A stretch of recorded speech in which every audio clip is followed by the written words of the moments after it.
Okay, hello everyone and welcome. My name is John Schwartz. I'm the Associate Athletic Director, and thank you all again for joining us today for this question and answer session with the COVID Action Team.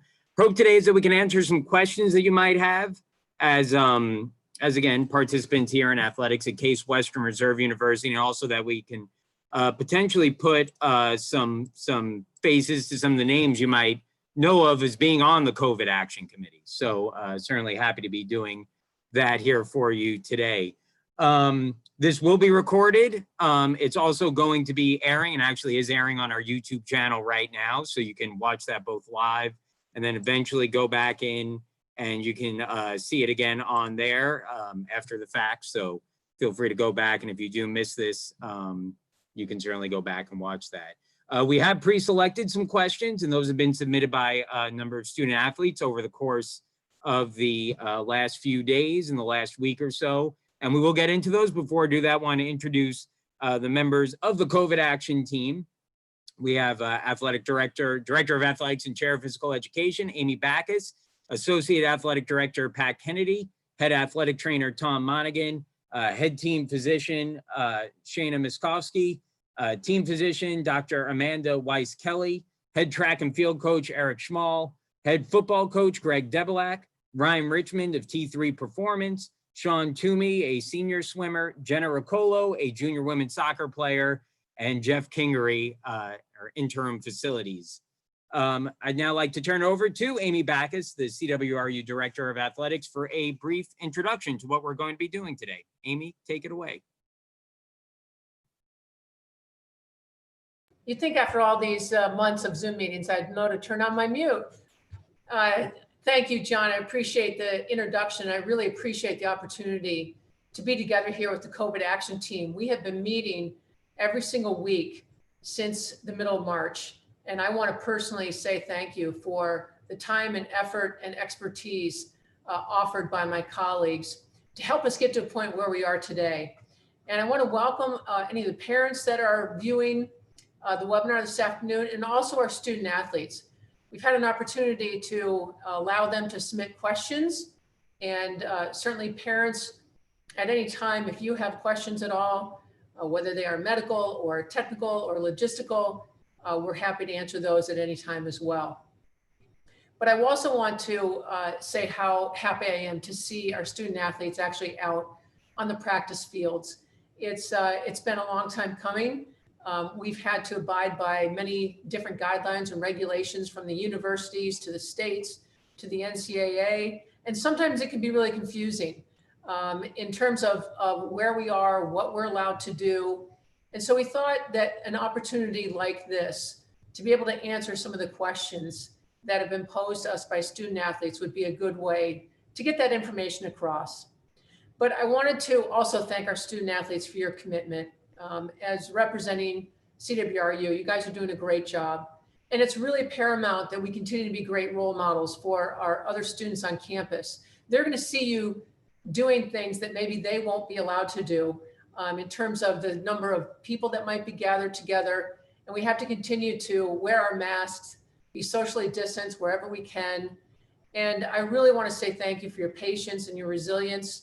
And really with taking in stride some of the limitations that we've had to put in place this fall for our practices and moving forward for our winter sports. So I hope tonight's an opportunity to answer some of those questions. So thanks, John. Thank you, Amy. And without any further ado, we'll get into the question and answer session. And again, these have been submitted over the course of the last couple of days by a number of our student athletes via an online forum. And our first question is for you, Amy, and we'll get things going with a question I know that's on the minds of a lot of people. When will a decision about winter sports be made? So I don't have an exact date, John. Discussions are currently taking place with the athletic directors of both of the conferences that we're members of, the PAC and the UAA. Now the PAC has already publicized a spring sports schedule, and that includes a schedule for football. For football, decisions about actually playing towards that schedule will be reviewed as we get closer to that proposed start date. The UAA, as you know, has some more challenging obstacles due to air travel, our geographic distribution, some state and city regulations in the locations of our conference counterparts. But I assure you that discussions are taking place currently about potential schedules. Thank you, Amy. Our next question is for Coach Small. Coach, when will the university state the second semester schedule? Thanks, John. So at this time, the Faculty Senate has approved a academic calendar for the spring semester. It's just awaiting approval from the Board of Trustees, which we believe will come soon. Thank you very much. Our next question on the list is for Jenna Riccolo of the women's soccer team.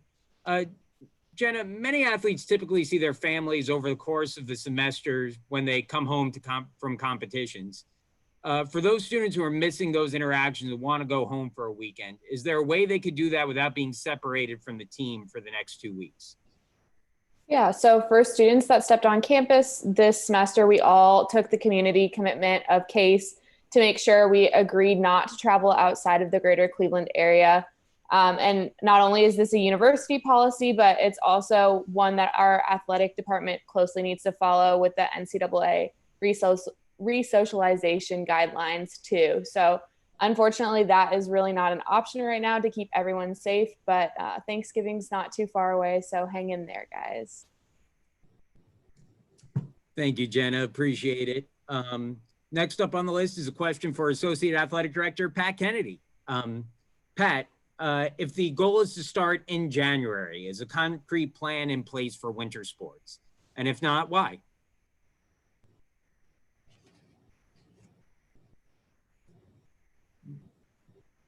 Pat, I think we're having some trouble hearing you here. Let me see if I can unmute you real quick. See you now. Maybe now, Pat?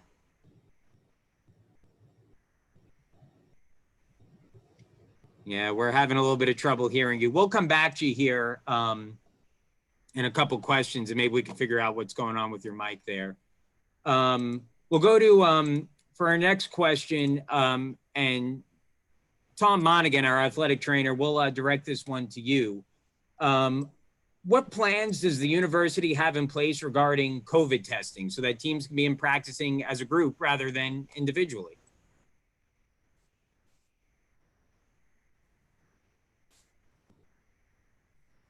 Tom, we got you on mute here as well. Let me get you off real quick.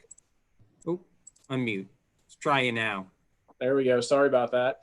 No. One of the things to realize, with testing is it's constantly changing week by week and month by month as we started this process, and it's constantly being reviewed by the university and its administrators on a regular basis. The good thing to know is that this hasn't really prevented our teams from practicing. We are using the phase-in approach provided by the Ncaa, allowing teams to practice together right now. Thank you, Tom. Greg Debelak, head football coach, you're up next.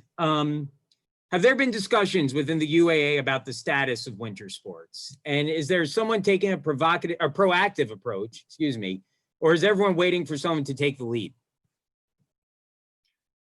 Well, you scared me there provocatively, but the short answer is yes. The UAA meets on a bi-weekly basis, and they are having discussions that are occurring both at the athletic director level and the vice presidential level.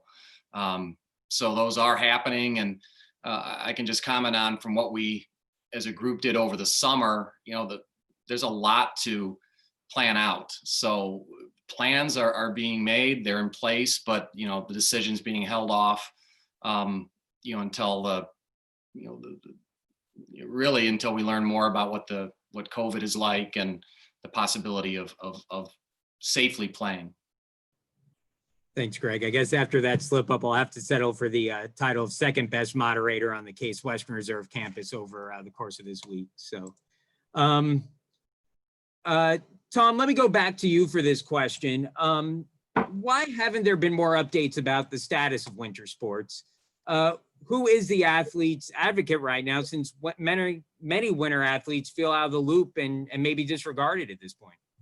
Good question. Thank you. We do have 2 student athletes as advocates on the COVID-19 action team that are reporting back to CASA about that.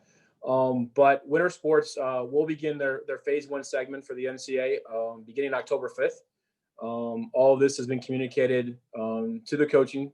And so if you haven't heard, we would encourage you to, from a communication standpoint, to reach out to your coaches about your start dates for your winter sports.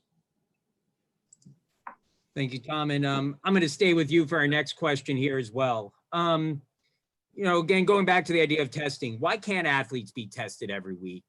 And so they're allowed to practice like they are doing at several other schools, with not just athletes, but with the entire student population.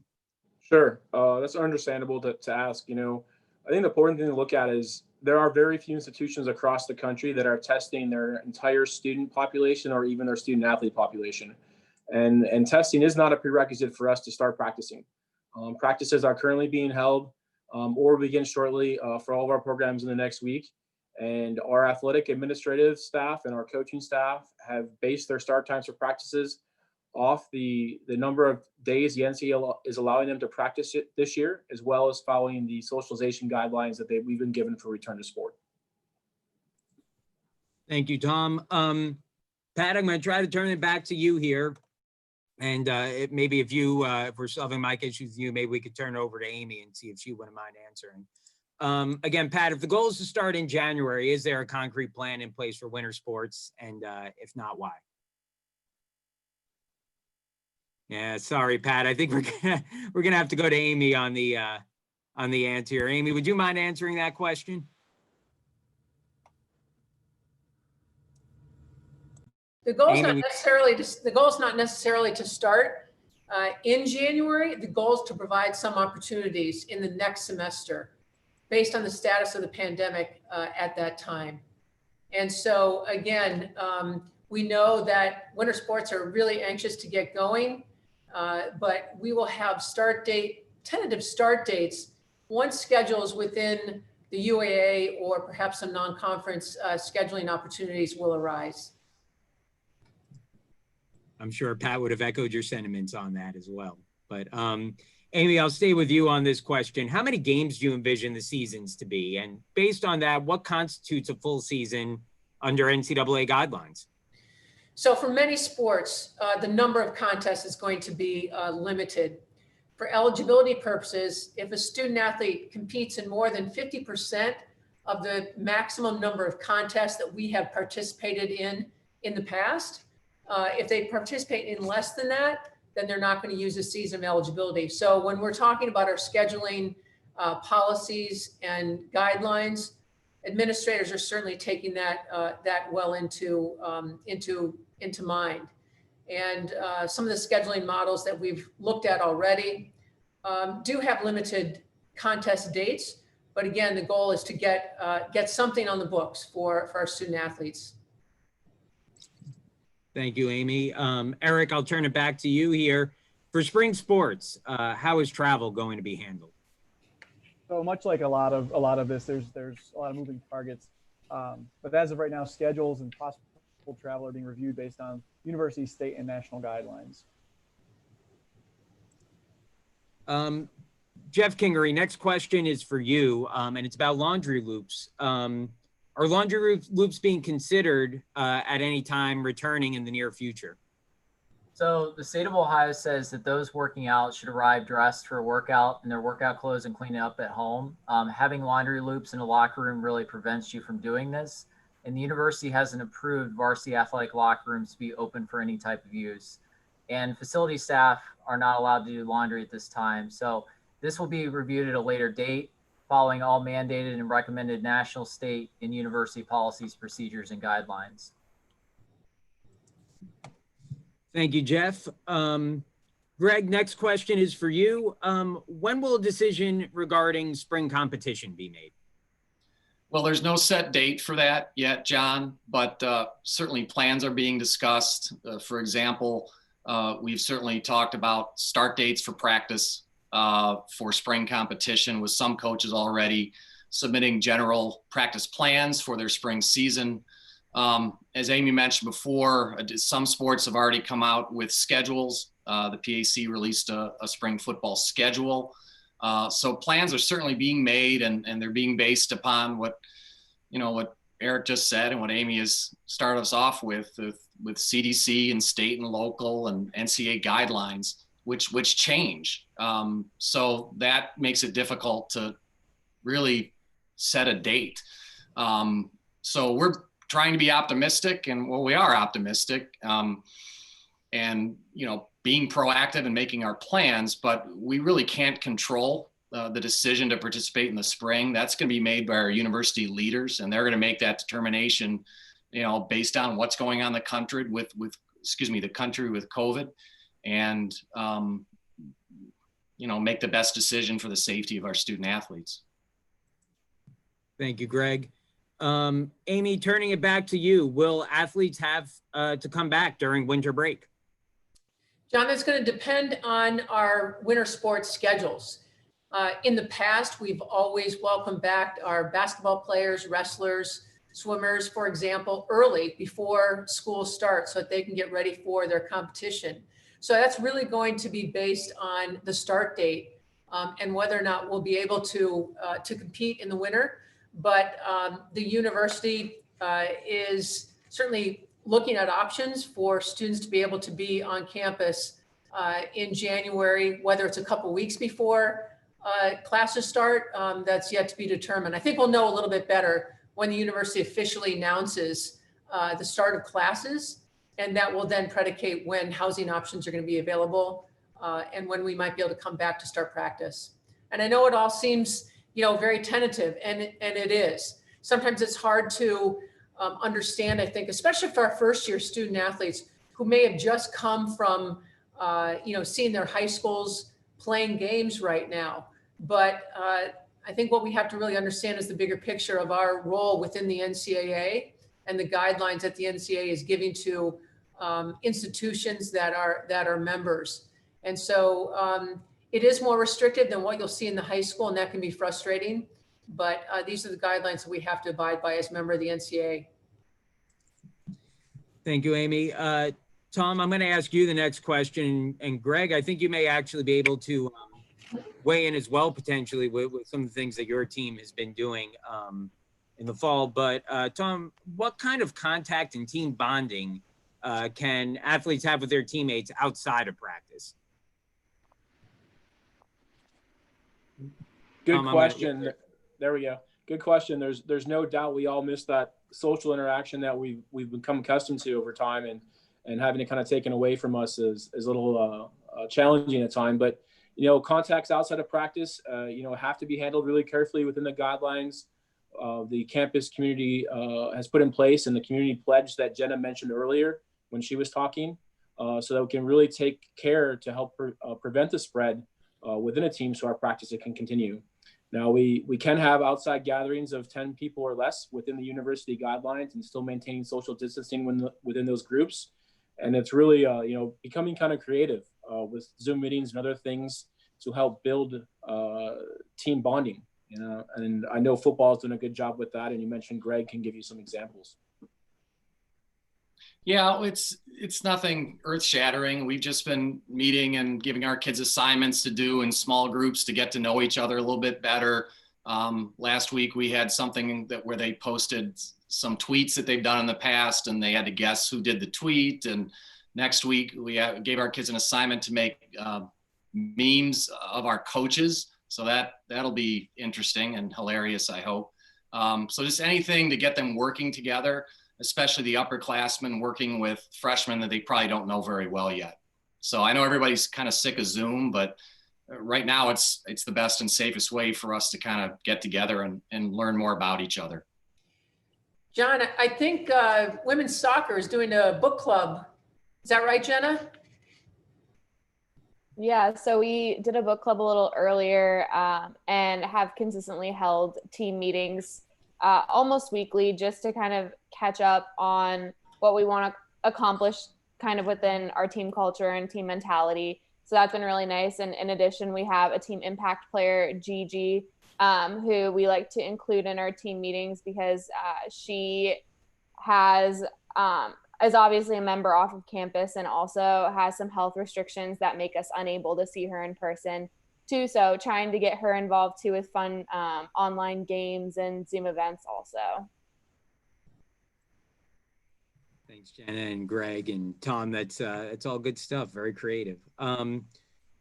Next question, Amy, we're going to turn it back to you, and then we have one for Ryan after that. But Amy, are there resources athletics is looking to provide for the students in lieu of traditional seasons?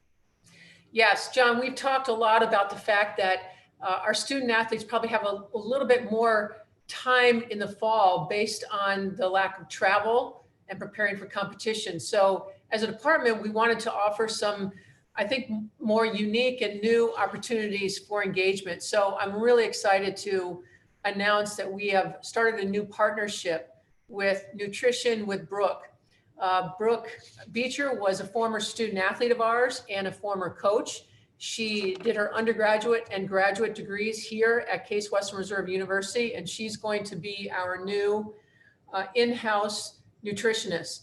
So we're really excited about the opportunities to do team workshops with Brooke, as well as student athletes having an opportunity to do one-on-one consultations with her. So that will begin within the next week or so. So we're very excited about that new opportunity. We're also looking at doing some mental health workshops and also increasing engagement with our leadership academy called The Program. So those announcements about meetings for our student athletes with the program and with Nutrition with Brooke will be coming out shortly.